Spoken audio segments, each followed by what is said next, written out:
Welcome to episode 4 of The Conversation. I'm Cyber Chris. If you're like me, you spent the new year writing a resolution list. Mine was improving posture. And I don't mean how you sit in your Herman Miller or your office chairs. I mean the UK security posture. In January 2026, the UK government hasn't just shifted the goalposts.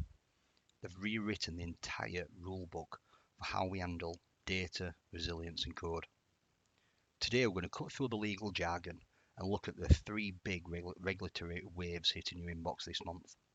So grab a coffee because you're going to need it. First up, the big one, the Cybersecurity and Resilience Bill is officially moving through Parliament, and it's a massive upgrade to the old NIS regulations of 2018. For years we've been operating under rules that didn't quite get the modern infrastructure. That sort of changes now. The scope is expanding. If you're a managed service provider or you run a data center, you are no longer just a supplier. You are now classed as essential services. So why does this really matter? The regulator, likely Ofcom or the ICO, depending on your sector, now have the power to fine up to 17 million or 4% of your global turnover if your resilience isn't up to scratch. And here's a bit of the kicker. Supply chain duty. You're now legally responsible for the security of your critical suppliers. You can't just point the finger at the third party breach anymore. If that takes you down, it's on your head. So my advice, audit your vendors as of yesterday. PSTI and the death of admin123 or password. So let's talk at hardware for a second. We've had the Product Security and Telecommunications Infrastructure PSTI Act for a bit now, but 2026 is where that sort of enforcement teeth really starts to sink in. If you're a manufacturing company, importing or, listen up, if you're distributing connectable products in the UK, the default password era is dead. If you find a device on your network with a password as the login, and that device was sold late on the compliance deadline, it's a massive liability. So key requirements to remember: unique passwords, no more universal defaults, vulnerability disclosure. You must have a point of contact for researchers like myself to tell you when your stuff is broken. Transparency, you have to state clearly how long you will provide security updates. No more planned obsolescence. That leaves a back door for over 5 years.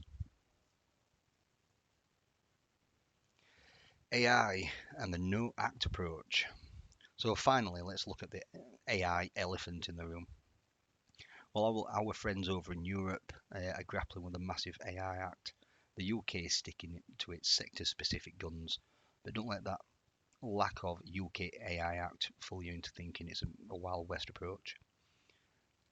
The Data, the Use and Access Act of 2025 is now the primary lens for AI.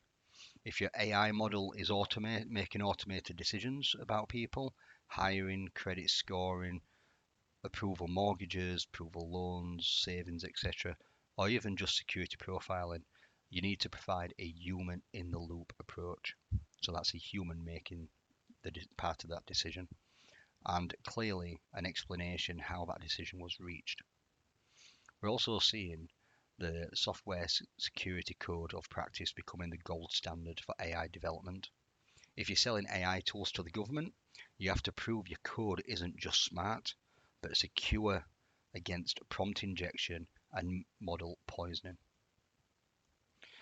That's a lot of red tape, but here's your Cyber Chris cheat sheet for the week. Map your MSPs. If you're an MSP, start documenting your resilience. If you use one, get a new SLA that reflects the CSRB. Check your IoT. If you're buying hardware for the office, verify the PSTI compliance statement. AI audits. Look at where you've sprinkled AI into your workflows. If it touches personal data, your GDPR, DPIAs need an update for 2026. Compliance isn't just about avoiding fines. It's about not being the person on the 6 o'clock news.